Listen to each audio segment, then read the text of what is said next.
Are you out here trying to get life right?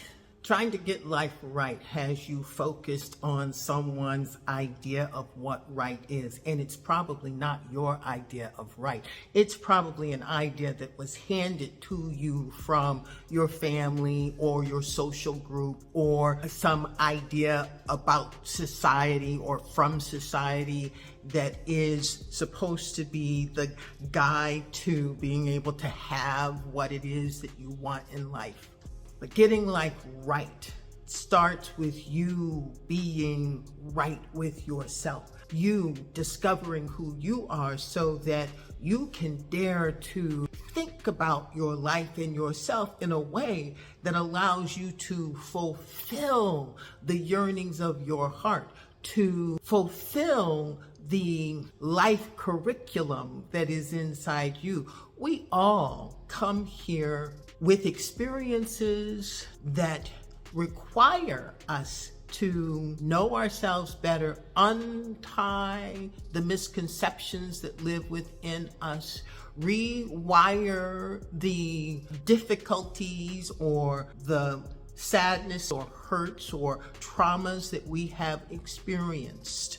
That's our work to do, and everyone has something to do, because going from the invisible, meaning living in the spirit and love and life and essence and light of that higher force, that universal creative source, and moving from that formless creative source into form, actually is in itself sort of traumatizing. And I don't mean that in a negative way, but to go from being everywhere, in everything, a part of the ultimate consciousness, into these bodies and form, there's a lot that gets forgotten. There's a lot that we lose, we let go of, and that's part of the journey. So the opportunity to experience ourselves in form comes with the challenge of going from no form to form and forgetting some of the knowingness, the beingness, the being at peace, the cosmic awareness that is part of our DNA. So if we are going to live extraordinary lives, I think it's revolutionary for us to reconsider what extraordinary is. Is extraordinary the kind of money Diddy has and the lifestyle that goes with his money? Is that extraordinary? Or is extraordinary being able to wake up and feel your value no matter what your circumstances are? To be able to have a yearning and feel like you have the right and the internal resources to pursue that yearning, to let that yearning move through you and grow you. I don't have an opinion about what you choose to do or how someone chooses to live their lives. I just want to remind you or encourage you to know that if you want more, if there's a part of you that feels like there is something missing and you want the accomplishment of saying you fulfilled your lifetime with what is yours to do, then the fastest way to get there is to be in a deep and honest and loving relationship with ourselves, with yourself. You know, there's a lot of talk about love yourself, and that language, the message is powerful. The language has become so commonplace that the meaning in it is lost. I have been in many situations where people can't look at themselves in the mirror because they don't like what they see. And the sadder statement about that is that what they see is beautiful.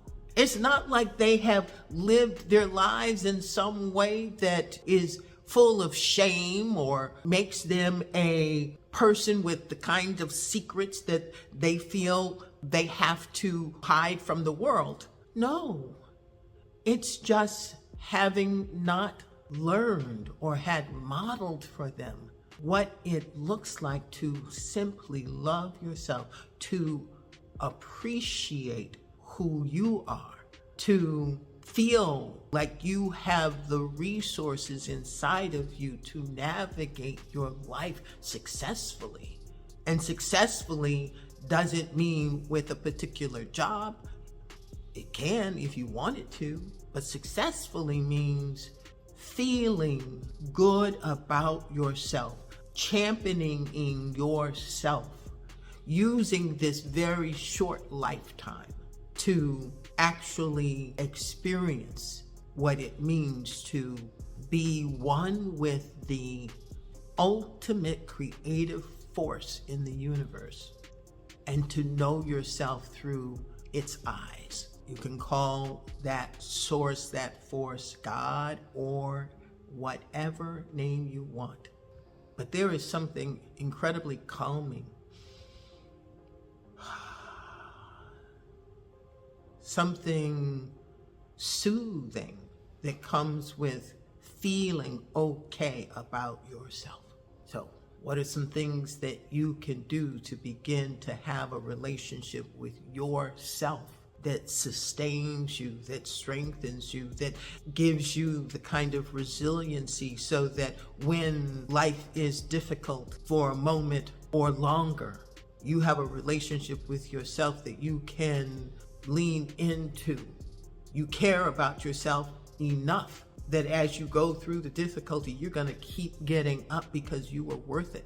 That you see in the challenge and in the struggle an opportunity to grow, to refine yourself, to become more stronger, more resilient, more creative, more trusting in your relationship with yourself and whatever your higher power is. So let's be about making ourselves, you, stronger for this journey and more committed to yourself so that you can have more fun. If you are gaining value from this channel, then I ask that you subscribe. And even more important, if you are gaining value, share this channel with someone else. And let's be a part of changing the world in terms of how we deal with, see ourselves, and treat ourselves. Thank you for being part of the journey.